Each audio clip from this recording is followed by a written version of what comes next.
All right, deep divers, welcome back. Today we're diving into a world where passions run high, memes are weapons, and bragging rights are everything. It's the console wars.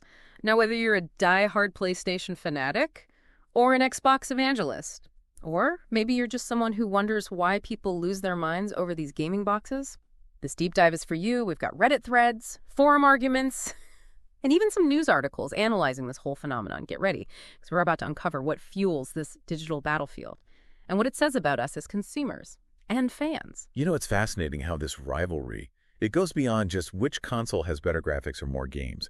You know, it taps into something much deeper, like a sense of belonging and identity. It really does. I mean, we're talking about online communities that resemble like warring factions. You've got your Xbox loyalists, you've got your PlayStation devotees, and even PC gamers looking down on everyone from their their liquid-cooled ivory towers. Let's start with Xbox.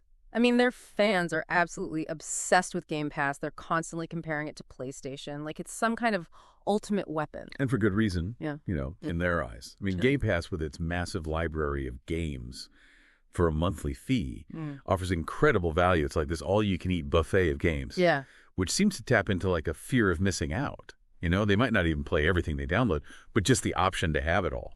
It's a powerful draw. Totally. But then you've got your PlayStation fans. They view themselves as gaming connoisseurs, almost like they're part of this exclusive club and their weapon of choice. Sony's exclusive titles, I mean, they talk about games like God of War and The Last of Us, like with the reverence of discussing a Scorsese film. Yeah, exclusivity breeds a sense of prestige and ownership.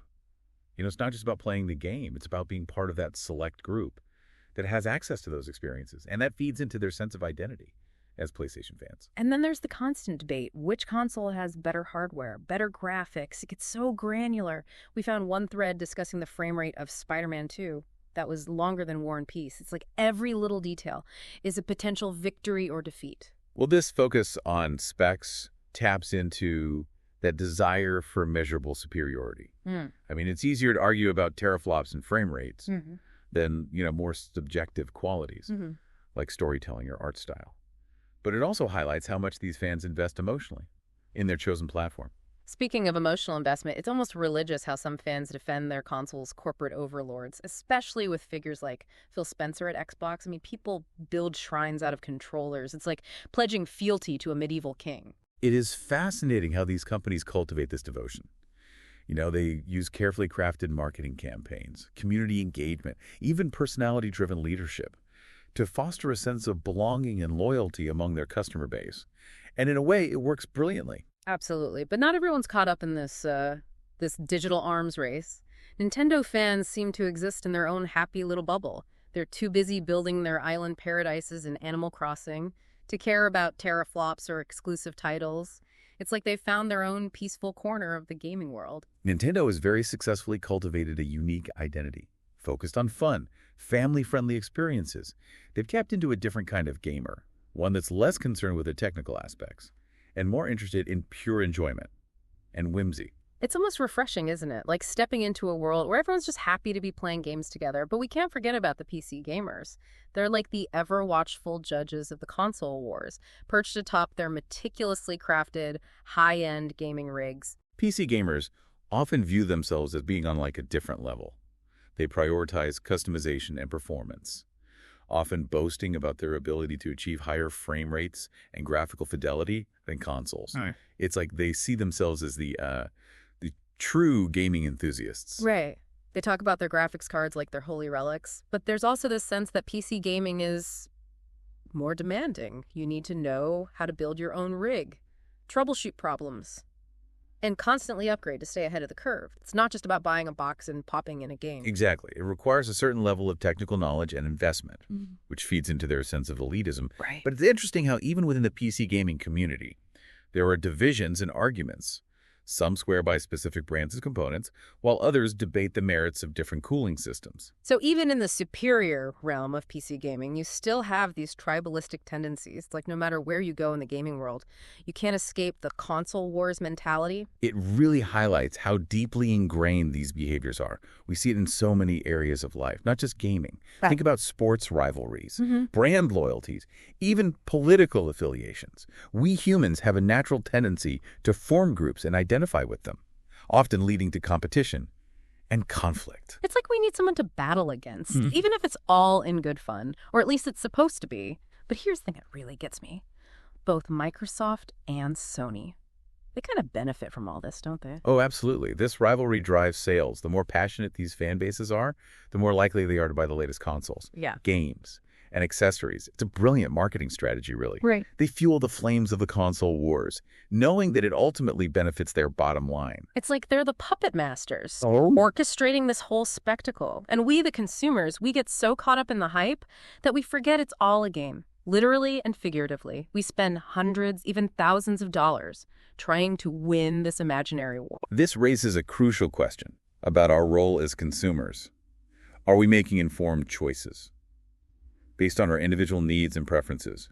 Or are we being manipulated by marketing tactics that exploit our tribal instincts? That's a tough one. I mean, I love gaming, and I definitely have my preferences when it comes to consoles and games.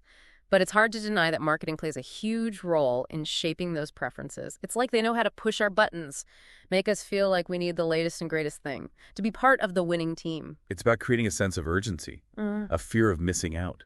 They use limited editions, exclusive content, early access to tap into our desire to be part of something special, something exclusive. And let's not forget about the endless cycle of sequels, remasters, and some pretty questionable live service games. They keep churning them out, and we keep buying them. Yes, live service games. These are games designed to keep players engaged over long periods, often with ongoing updates, new content, and microtransactions.